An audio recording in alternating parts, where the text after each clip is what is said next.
Hello, BookTube. It's Monday morning, and it's snowing. Nice spring weather. So still hovering around zero, but it's supposed to go up to sort of double digits throughout the week to 11 degrees. Yeah, a balmy 11 for this week. But I'm here to talk about the second installment of Brideshead Revisited by Evelyn Waugh. Uh, it was written in 1945, and doing a read along with. I've sort of barged my way in. I wasn't really planning on making other videos other than the one I made, but I watched Matthew's video last night, and he sort of thanks Matthew for actually taking a look at mine. I sort of did it, I think, at sort of 3 or 4 a.m. So I don't think my train of thought was all that concise, but I'm glad, or at least I hope you did get something out of it. But yeah, and so I thought I won't go into detail of the sort of the storyline for this second quarter. It's basically story moves on, and we find that Charles Ryder is becoming more ensconced, sort of with the Marchmain family at Brideshead. He spends summer there, and then yeah, he went off with Sebastian to Venice because Bridie, the older brother, Brideshead, yes, they named their son the same name as the house, Brideshead. Right. Okay. But yeah, he needed there was papers that needed to be signed. So, and it seems that I don't think Bridie gets along too well with his father, because his father has sort of, separated from his mother and taken a mistress, and they're Catholic. So, therefore, it's frowned upon, well, very frowned upon. And we'll get to that in a little bit, the Catholicism a little bit. But yeah, so Sebastian has, the lawyers bought him a first class ticket to get there. So they cash that in and get two third class so they can both travel. So they wind up there. Charles meets Lord Marchmain and meets his mistress. And she seems to be very charming. And she is concerned about Sebastian as well. And speaks to Charles about it, and says that yeah, his drinking is a bit different than yours is, say, for instance. So but anyway, so yeah, so they go back, and eventually the second year starts at university. uh they've sort of thrown off all the friends or the group that they had in the first year, so they just only sort of saw each other friendly wise. Um, and Anthony Blanche by this point has been, I think it was at this point, yeah, he's sent down at some point anyway. He's been kicked out of the university. So for the moment, he is out of the picture. But yeah, so it goes through sort of that school year, and uh, during that time, they're asked to a party. Julia comes down with a boyfriend, Rex Mottram, and they're eventually asked to a party in London. Charles, Sebastian, and a childhood friend of Sebastian and Julia's called Boy McAllister. And they get into a mess at a sort of nightclub slash brothel, what have you. Uh, and because Sebastian is Lord Marchmain's son, and he was driving the vehicle drunk, it became a bit of a scandal in the newspapers. And so the family is not pleased with him. But I guess I am telling you what's happened. But anyway, I need to give some background. But and then basically the mother decides that he needs to be chaperoned, sort of, gated in a sense. Um, and there's a Mr. Sam Grass at the university, Dawn, that will do the job. But so they're sort of planning for the third sort of semester, or third year. Charles is too. They were going to take digs together outside of the university. This would be their last year at the university, but uh, like Sebastian basically doesn't go. What sort of transpire? Well, they both don't go. They sort of go their own ways to a certain extent. Sebastian is shipped off with Sam Grass for an extended sort of grand tour of Europe and a bit in the Middle East. And it's not until the Christmas that he gets back together with the family. And by this point, he's become quite intimate with the family, and he sees their intimate sort of relations, their squabbles with the whole family, with Bridie all the way down to Cordelia, um, which seems to, or which she seems to like Charles quite a bit, uh, and but yes, Sebastian is still drinking, but they think that he had there was a good sort of chaperone throughout the Middle East and everything, and meanwhile, while this was going on, Charles was in Europe. He decided to go to art school, and and he has sort of a uh, confrontation, finally, sort of a bit of parting of the ways with the family during this time, around the Christmas time, because they came, uh, Mr. Sam Grass and Sebastian came back, and Sebastian disappeared for a little while and went on a drunk over Christmas. Um, and they weren't too pleased at that, so they've locked down all the decanters and everything in the wine. But he still has some booze. So he secretly is drinking in his room. And then there's going to be a fox hunt, um, and but Sebastian has no intention of doing the fox hunt. All he wants is to get out of there and get to the nearest pub. And he's going to ensconce himself there all day. But he has no money. They've sort of frozen his assets, his bank account. And So Charles loans him some money, but he comes back obviously drunk. And the Lady Marchbank can't figure out, how he got the money. And Charles says, "Well, I did it." So he's sort of on the outs. She's not too pleased with him, but he sort of, like, what they want to do is pen him in, ring him around, and constantly observe him and constantly follow him around. So they do this, and Charles says that's not going to work. That's going to make it absolutely worse, because he needs the freedom, and Charles thinks that if he goes with him, then they could actually, he could actually, control him. Because he most of the time isn't that bad, but he's gonna act out with when he's penned in.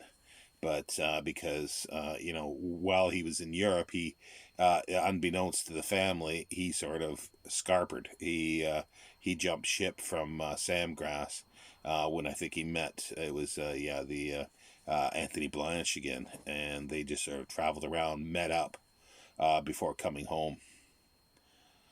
But Sam Grass was just let it go. But then he finds out, like, after Charles is disgraced with Lady Marchmain, he gets found out because Sebastian tells Julia, Julia tells Lady Marchmain, and then he's on the outs. And then still at the same time, uh, Cordelia starts sneaking him wine, or some booze, so she gets in trouble for that as well. But yeah, that's sort of where it's sort of up to a certain extent in the book. But there's also a reminiscence later that's told to him by Julia, many years later, of her engagement and, well, to be married to Rex Mottram. And this is where a lot of bits about the Catholicism come in as well, because he's not Catholic, so he says, well, I'll convert, simple as that. So he's trying to rush through everything to be converted. Cordelia has a little fun with him, tells him about fake things of the church, and he gets muddled up with all this. But then they find out that he was married at one time in Canada, because he's Canadian, um, and he had a divorce, like a civil divorce, but that's not good enough for them. He can't marry because he's still married in the eyes of the Catholic Church. It has not been annulled, so they sort of elope. They that's where it sort of is up to at that point. But yeah, it's this thing that's seething throughout, is the Catholicism, and it's like, even there's guilt. There's the guilt that even Sebastian has because of the church, of him doing what he's doing, and Julia as well has guilt. We learn more about her guilt later. Uh, and then it affects Bridie, the oldest too, because his father has run off with a mistress, and he's sort of working, like he's going backwards in the sense, with, instead of leaving the church sort of and Catholicism, like he's pushing it forward, and more rigid standards for this. Especially, he's saying his sister can't Julia can't get married because it's not possible, because he's still married, of the church. And it's the whole, it just sort of sees, it's endemic throughout the whole family. And it's like, for some reason there's a rot, because every single thing, every decision, every little thing, religion comes into it. And like, Charles sees this, and he just can't quite understand this. He thinks that should be put aside, and that's another difference. And he thinks that that's causing Sebastian, I think, trouble as well. But yeah, it's just sort of themes, like we get to learn more about his relationship with the family, and there's some really nice intimate scenes. Like, it seems that when there's sort of stress, or some kind of problem with the family, they get together, and Lady Marchmain, the mother, reads a story. And the second one that she does, I can't remember the first story that she reads, but the second one is Diary of a Nobody. And that was the first time, I think, when I first read this, in the early 80s. It was the very, very first time that I had come across that. I didn't know what it was, and I was curious, and it's become one of my sort of favorite sort of comedic little things. It's a small little book that was written, and it's a diary, I think it covers a year, I think. But it's just, to me, it's hilarious. It's just well done. So but yeah, the story's moving on, and again, like Matthew said, the beautiful, beautiful written passages. Um, it's it's almost like a purple prose type thing, but it's extremely, extremely evocative, and it's almost, if there's like a melancholic aspect throughout the story a little bit, and that's where um, I referred several times before to the TV series that was done in 1981 on ITV, um, and the narration there is just outstanding by Jeremy Irons. It's the only thing that I like him in, to be honest. But his narration, sort of background narration to it, is just fabulous, and it's very evocative of Evelyn Waugh's writing. And yeah, so we're gonna move on to part three.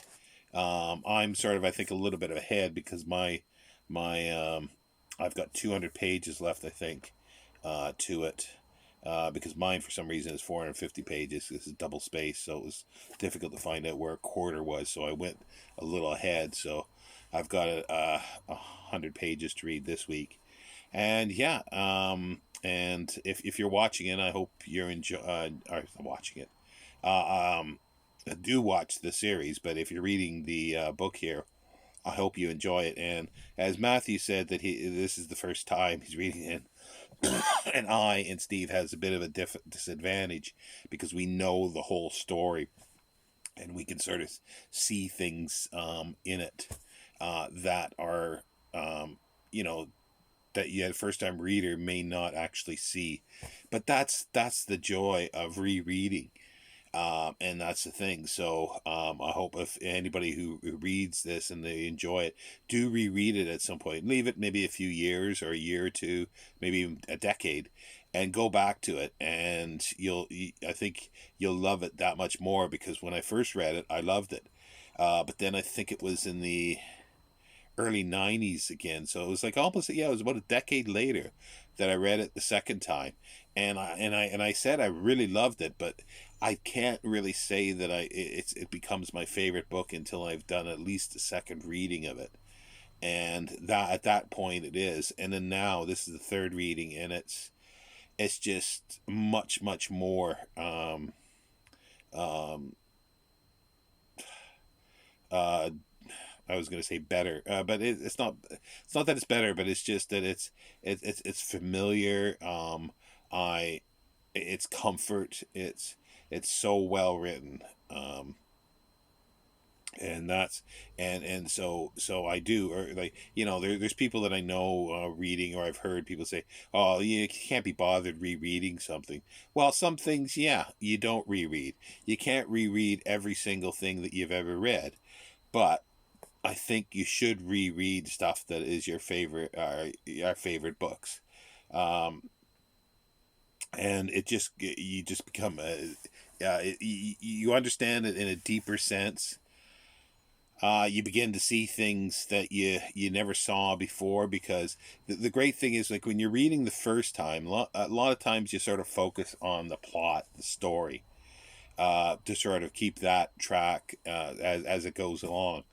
But then once you've done that, you know the plot, you know the story, you can then focus and hone in on little things, on characters, character traits, and you see what the author has done, and you can really appreciate, if the author has done their job really well, you can appreciate where they've put little things.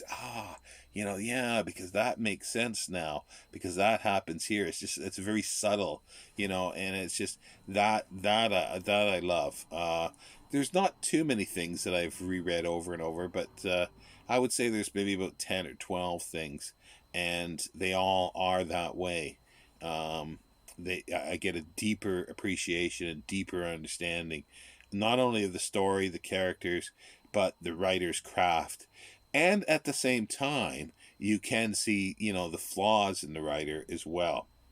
That's sort of the other side of the coin, where you do see, some faults which you didn't see before, but hopefully those faults are minor, and and the enjoyment of the reading, and the the quality of the writing comes out more, and it sort of masks those over.